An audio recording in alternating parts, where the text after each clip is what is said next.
haciendo el estudio de lo que viene siendo de esta predicación, me hizo reflexionar de muchas cosas, de cómo un pueblo teniendo tan grande luz podemos caer en tinieblas. Como sabemos, el pueblo de Israel fue llamado para un trabajo específico. De hecho, si ustedes ven en el mapa, en el lugar donde Dios colocó a Israel era estratégico para que otras naciones escucharan del mensaje de salvación. Todos los mercaderes tenían que pasar por ahí para ir para lo que viene siendo el este o el oeste y viceversa. De hecho, fue un punto estratégico para los imperios invadir a lo que viene siendo Jerusalén porque le permitía invadir las otras naciones, que es lo que vamos a ver en parte del día de hoy. Entonces Dios coloca a Israel estratégicamente para que sea una luz para el mundo, para que ellos pudieran predicar de lo que viene siendo el verdadero Dios. En una de las oraciones que hace el rey dice de que Asiria había destruido otras naciones que tenían otros dioses porque no eran dioses. Entonces dice, Dios, haz algo por nosotros porque tú eres un Dios, tú eres el verdadero Dios viviente.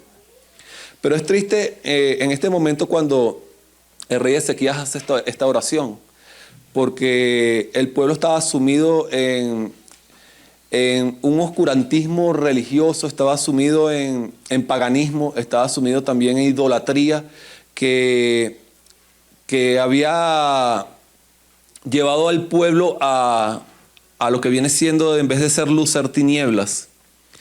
Dios le dice a Abraham, sal de tu tierra y de tu parentela, porque yo tengo un trabajo para ti. Hay un trabajo para la nación. De ti voy a sacar miles de millones para que sean luz para otras naciones. De hecho, en el lugar donde sale Abraham es lo que posteriormente era Babilonia. Babilonia significa confusión, idolatría. Y lo saca de ahí y lo va a llevar a lo que viene siendo la Canaán terrenal. En ese trayecto de lo que viene siendo ese proceso, el pueblo de Israel se perdió. Estaba escuchando yo en la clase de que Dios daba pactos y el pueblo de Israel los rompía. Le volvía a dar pactos porque nuestro Dios es un Dios de pactos. Israel una y otra vez iba rompiendo esos pactos hasta que llegó un momento que la gota derramó la copa y llegó el juicio de Dios. Dios le había dicho en Deuteronomio de que si no iban de acuerdo a sus estatutos, el pueblo iba a ser dispersado por el mundo. Y eso ocurrió, lamentablemente, con la invasión de Babilonia a Israel en el año, creo que fue en el 538, prácticamente antes de Cristo, Israel fue derrotado, humillado por un pueblo pagano. Vamos a abrir nuestras Biblias en Segunda de Reyes, capítulo 18, versículo 1.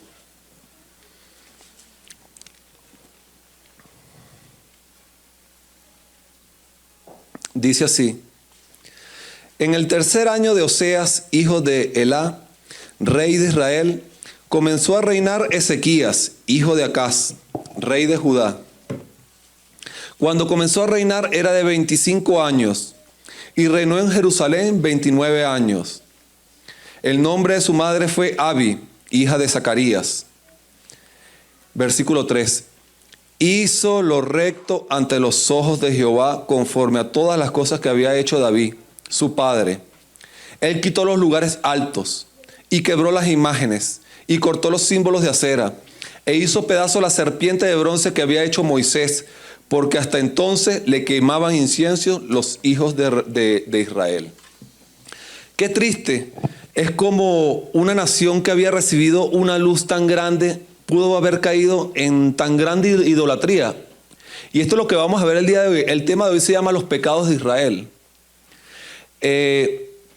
Cuando Israel empieza a practicar lo que viene siendo amalgamar lo verdadero con lo falso, lo profano con lo santo, empieza en un proceso de deterioro religioso.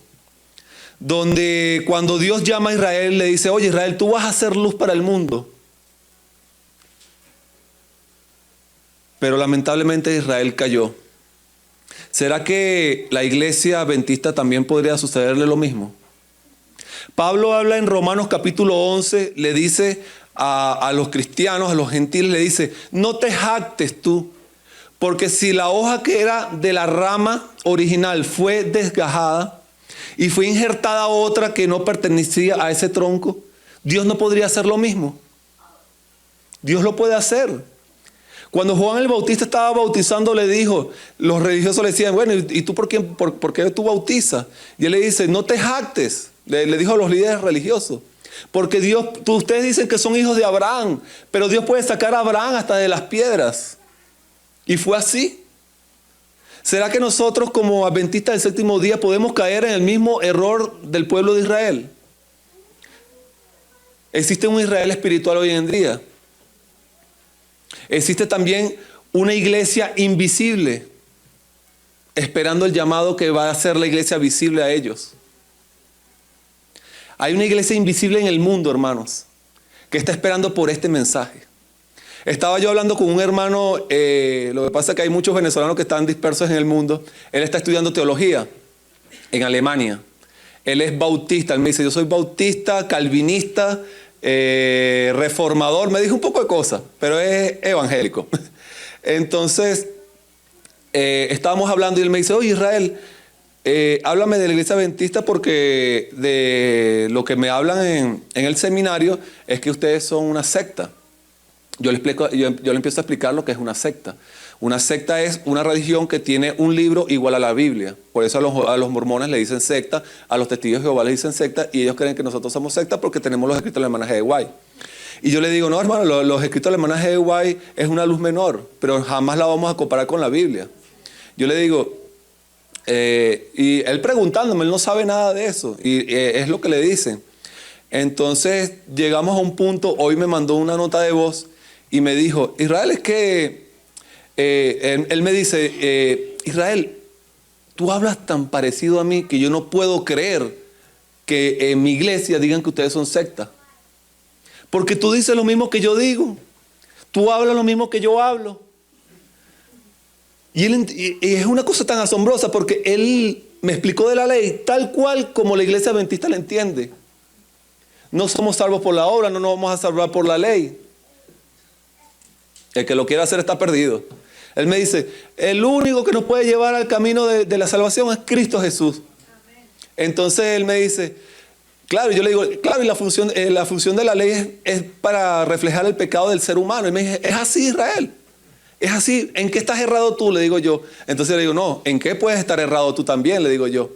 Porque yo le mandé la nota de voz, estoy esperando que me la responda. Y yo le dije, bueno, si... Porque él me dice, es que los mandamientos de Dios, él me dijo de la ley moral y la ley ceremonial. Él sabe.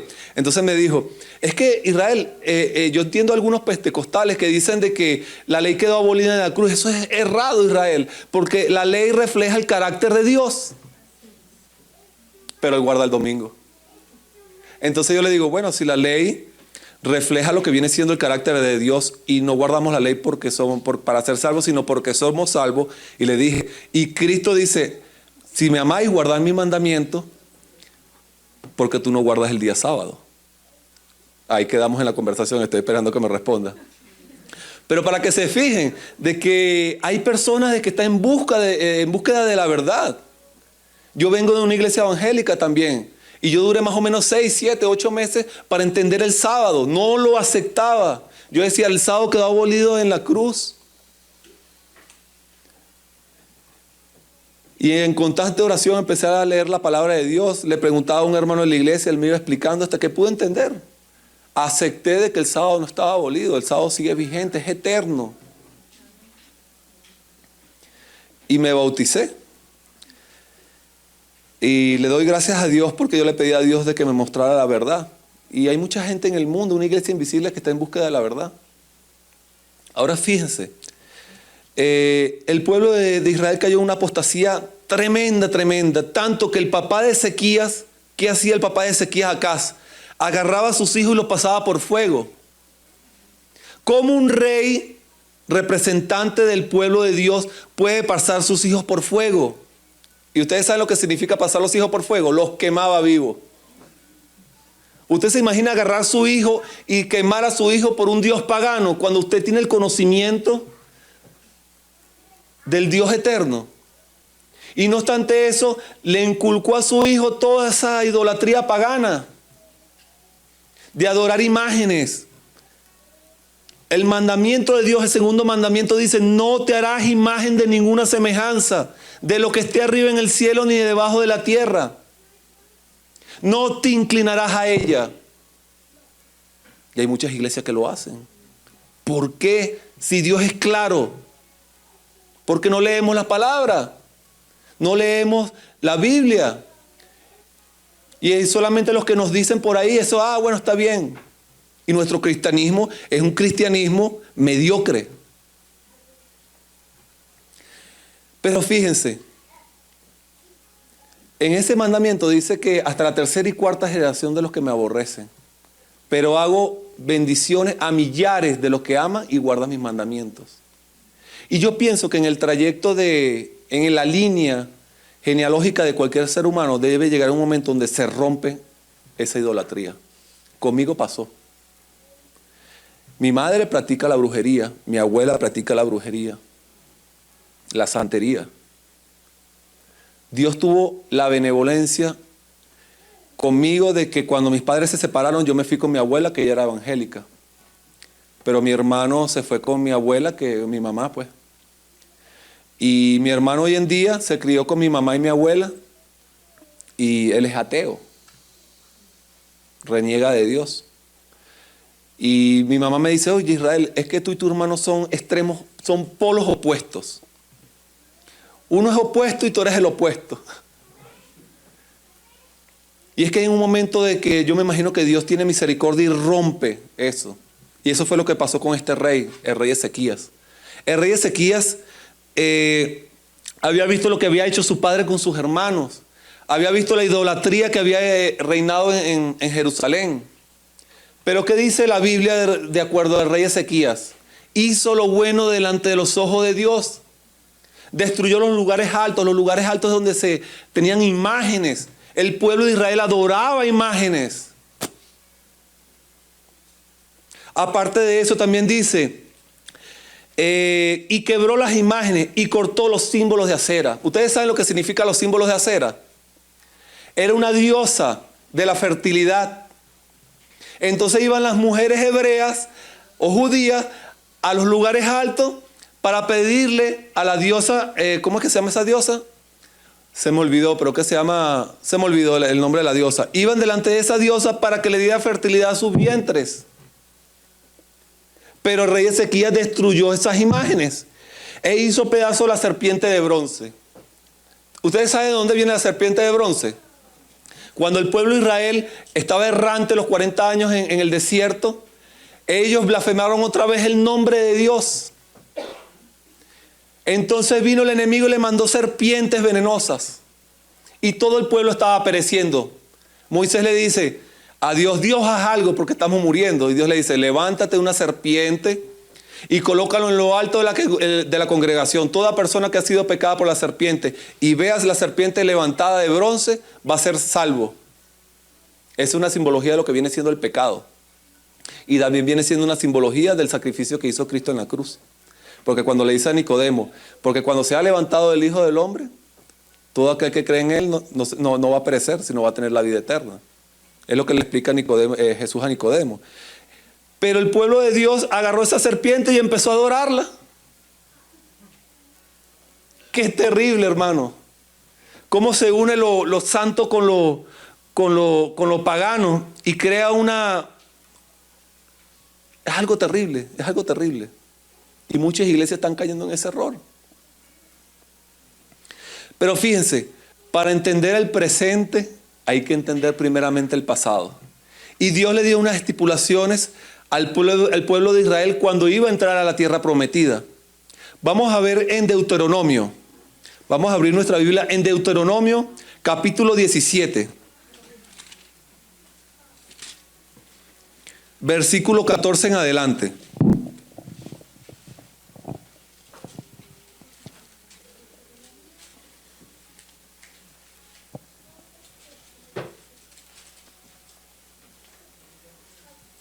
Deuteronomio capítulo 17, versículo 14 en adelante.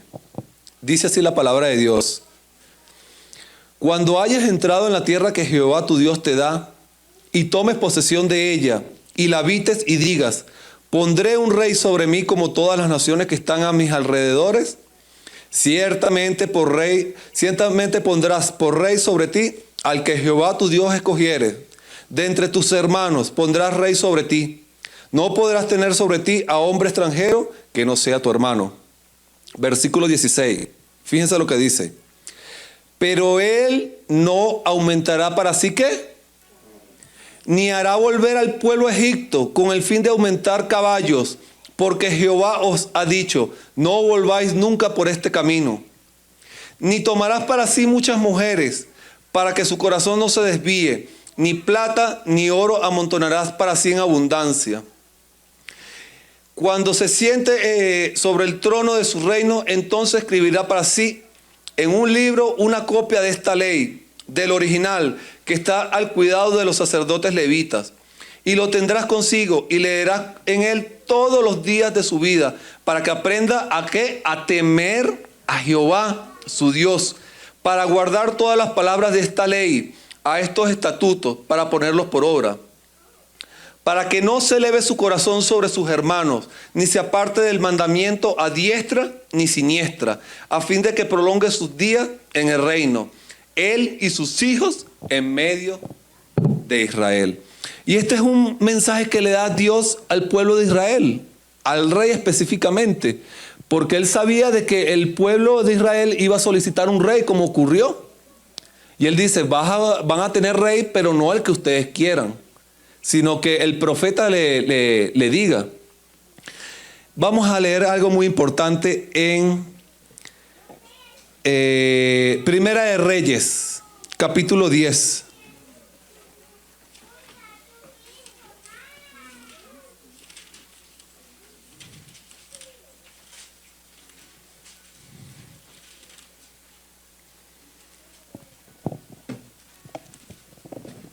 Y vamos a entender por qué cayó el pueblo de Israel. Primera de Reyes, capítulo 10, versículo 26.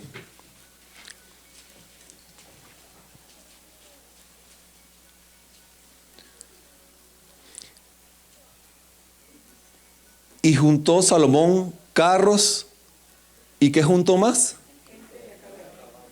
Y tenía 1,400 carros y 12,000 jinetes, los cuales puso en las ciudades de los carros y con el rey en Jerusalén. E hizo el rey que en Jerusalén la plata llegara ¿a qué? Y los cedros como cabraigos de la cefela en abundancia. Y traían de Egipto caballos y lienzos a Salomón, porque la compañía de los mercaderes del rey compraba caballos y lienzos. Y venía y salía a Egipto el carro por 600 piezas de plata y el caballo por 150. Y así los adquirían por manos de ellos todos los reyes de los heteos y los de Siria. ¿Qué le había dicho Dios al pueblo de Israel? No tengan caballos. ¿Ustedes saben por qué se los dijo? Porque en aquella época la nación que tuviera más caballos era la nación más poderosa. Y él lo que les trataba de decir es que su poder no viene de ustedes. El poder viene ¿de quién? De Dios. Y hoy en día muchos de nosotros queremos hacer lo mismo, hermanos. Dios dice, confíen en mí. Y nosotros nos vamos por otro camino, queremos hacer lo que nosotros queremos. Y volvemos a cometer los mismos pecados del pueblo de Israel. Dios le dijo también al pueblo, no vuelvas al camino de Egipto, te vas a corromper. ¿Qué hizo el rey Salomón? Empezó a hacer mercaderes con Egipto y a volver al pueblo de Israel, a ver otra vez ese paganismo en el cual Dios lo había sacado. Muchos de nosotros que tenemos años en la iglesia queremos volver nuestra mirada a los pecados pasados, hermanos. Escuché una vez a un pastor decir que cuando un cristiano comete un pecado, su hijo lo ve y su hijo lo va a repetir. Y el hijo de su hijo lo va a repetir. Y el hijo de su hijo lo va a repetir. Es una cadena, hermano. Es una cadena. ¿Qué otra cosa hizo Salomón? Dios le dice en el capítulo 11, versículo 1. Pero el rey Salomón amó además de la hija de Faraón a muchas mujeres extranjeras, a las de Moab, a las de Amón, a las de Edom, a las de Sidón y a las de Etea. Gente a las cuales Jehová había dicho a los hijos de Israel, no os lleguéis a ellas, ni ellas se llegarán a vosotros, porque ciertamente harán inclinar vuestro corazón tras sus dioses. A esta pues juntó Salomón con amor. Qué trágico. ¿Entienden que ver el pasado nos hace entender lo que viene siendo el presente y el futuro? Nosotros estamos en un constante peligro, hermano. A veces nosotros salimos al mundo sin las armaduras. Salimos sin la espada, sin el escudo. Y así vamos caminando por el mundo. Y ahí está el enemigo con los dardos. Es así, hermano. Es así. Dios es muy claro. ¿Qué ocurrió con Salomón? La mitad de la edad de Salomón, la mitad de su tiempo de vida, fue de un declive moral. Salomón practicó hasta el homosexualismo, hermano. Las mujeres lo que hicieron fue inclinar su corazón a otros dioses. Y Salomón prácticamente casi se pierde, hermano. A mitad de su vida ya en la vejez fue que se pudo arrepentir. Pero el daño ya estaba hecho. El daño ya estaba hecho, hermanos. Un hijo de Salomón violó a una hija de Salomón. Y el hermano de este mató a uno de los hijos de Salomón. Un hijo de Salomón se rebela contra el rey David. Contra el hermano de Salomón.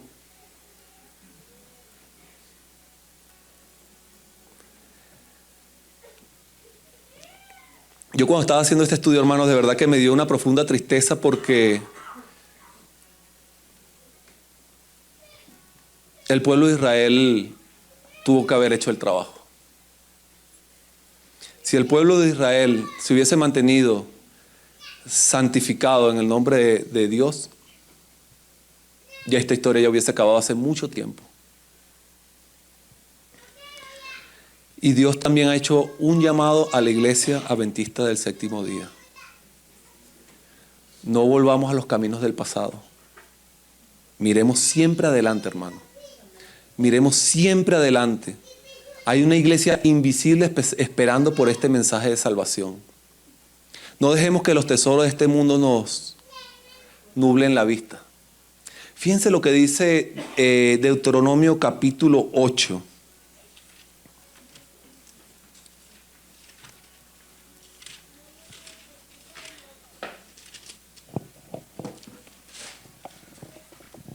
Versículo 11.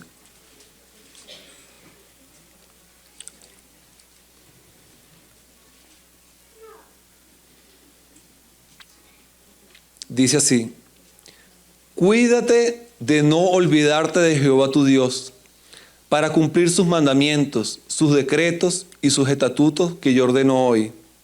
No suceda que comes y te sacies, y edifiques buenas casas en las que habites, y tus vacas y tus ovejas se aumenten, y la plata y el oro que se te multipliquen, y todo lo que tuvieras se aumentara, y se enorgullezca tu corazón, y te olvides de Jehová tu Dios, que te sacó de la tierra de Egipto, de casa de servidumbre.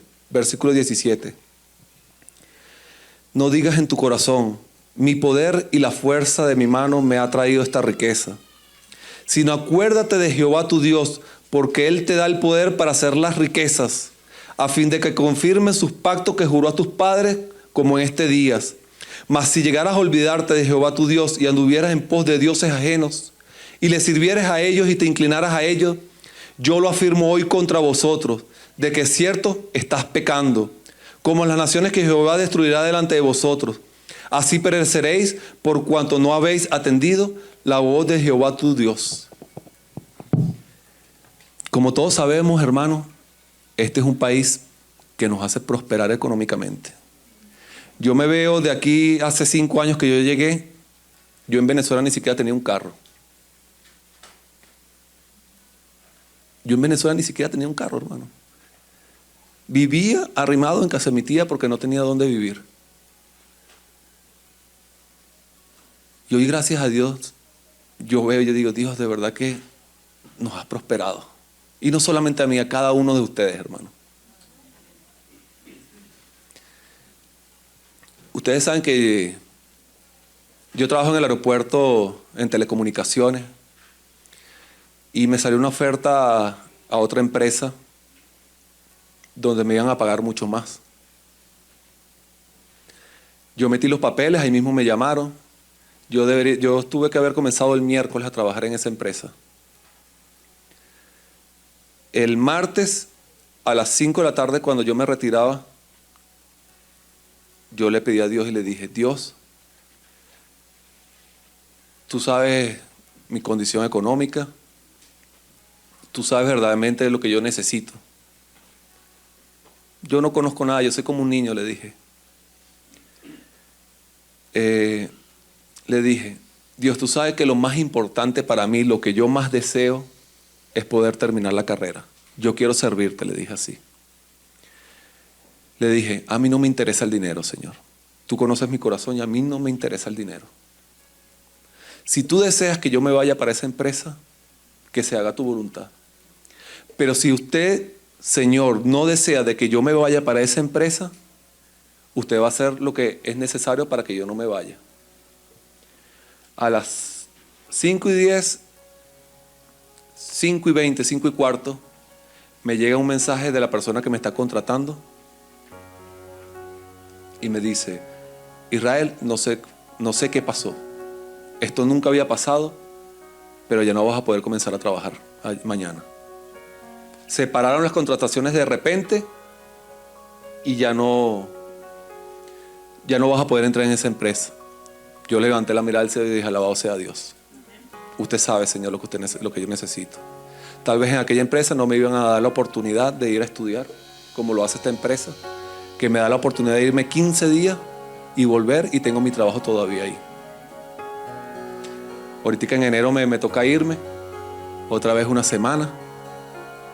Y Dios es bueno, hermano. Dios ha hecho milagros tan grandes con cada uno de nosotros, de verdad. Le voy a contar la historia de un muchacho que Dios le había dado talentos y dones, un pastor juvenil de una iglesia. Este pastor, donde llegaba, hermanos, miles de jóvenes se bautizaban en el nombre de Cristo. Dios hacía prodigios con este muchacho. Pero el muchacho tenía un problema. Siempre andaba solo, no había todavía conseguido su pareja. Y en esas ida y venida, él dormía en hoteles, y en uno de esos hoteles se le presenta una muchacha y le dice, se le junta a él y el muchacho cae en fornicación. Pastor juvenil. En la mañana, cuando el muchacho se levanta, la muchacha se le queda mirando y le dice, a mí me pagaron para hacerte caer. Yo soy hija de una bruja. Y nosotros no podíamos aceptar lo que Dios iba a hacer contigo en esta ciudad. Dios iba a poner de cabeza esta ciudad. Pero ya has caído. ¿Cómo ahora tú puedes predicar y hablar de Dios? Mira lo que has hecho. Ese muchacho cayó en una profunda tristeza y no se supo más nada de él. El pastor que yo escuché diciendo esto, él dice, yo un día estaba predicando y veo un joven en la parte final, hecho de necesidades, borracho, drogado, con la barba que le llegaba hasta aquí. Y en ese momento, cuando yo estaba predicando ese pastor, él escucha un llamado que le hace Dios y le dice, para la predicación y llámame a ese muchacho. Y él se queda como que, y sigue predicando. Y él dice, sentí el Espíritu Santo que me dijo, para la predicación y llama a ese muchacho. En ese momento el pastor para la predicación le dice, joven, ven tú. Y el joven le dice que no, y él le dice, en el nombre de Cristo, que vengas. Dios te está llamando. Y en ese momento, cuando el muchacho se está acercando, todas las personas lo empiezan a ver y se empiezan a levantar. El pastor, sin saber quién era ese muchacho, dice, bueno, ¿y quién es este muchacho? Porque él dice, de la ciudad donde yo vengo, cuando se para alguien es porque es una persona importante. Y en ese momento, ese muchacho, cuando se va acercando y se pone en medio de la congregación, cuenta el pastor que el muchacho andaba como que respirando muy fuerte. Y él dice, no, este debe tener un espíritu o algo raro debe tener este muchacho. Y se le acerca al joven y el joven se le queda mirando fijamente a los ojos y el pastor le dice, el Señor me acaba de decir de que tus pecados han sido perdonados. En ese momento el muchacho que cae arrodillado en medio de la congregación y levanta sus manos y dice, gracias Dios, gracias por tu perdón, porque me has liberado. En ese momento había un grupo de pastores aquí y uno de los pastores sale corriendo a abrazar al muchacho que estaba hecho de sus necesidades. Y el pastor se le acerca a uno de los pastores y le dice, ¿quién es ese muchacho? Y él le dice, ese muchacho era uno de los pastores juveniles con mayor proyección. Donde ese muchacho predicaba, miles llegaban a los pies de Cristo. Pero lamentablemente había caído. No habíamos sabido de él de 5 años. Muchos decían de que lo habían visto drogado en algún lado, borracho en otro lado. Hasta el día de hoy que se ha presentado aquí. Y ese pastor que estaba abrazando a ese muchacho es su papá. Ese señor andaba buscando 5 años a su hijo, no lo había conseguido. Hermano, eso es lo que quiere Satanás en la vida de esta iglesia. Nos quiere destruir. Así como ese joven. No volvamos nuestra mirada al pasado, hermanos. Vamos a olvidarnos de Egipto. Egipto quedó atrás. Mantengamos la mirada firme, hermano, en la Canaán celestial. Porque somos peregrinos y extranjeros de esta tierra. Alabado sea nuestro Señor Jesucristo, hermano. Dios bendiga a su iglesia, a sus jóvenes, a los líderes de esta iglesia, a los miembros, Señor. El tiempo está próximo, hermano. Cristo viene. No hay mayor alegría, no hay mayor esperanza que eso. Cristo está a las puertas, hermano. Y te está haciendo un llamado a ti en este momento. Yo no sé a quién yo le estoy hablando en este momento y que está pasando una tribulación en este momento. Pero este mensaje ha sido especialmente para ti.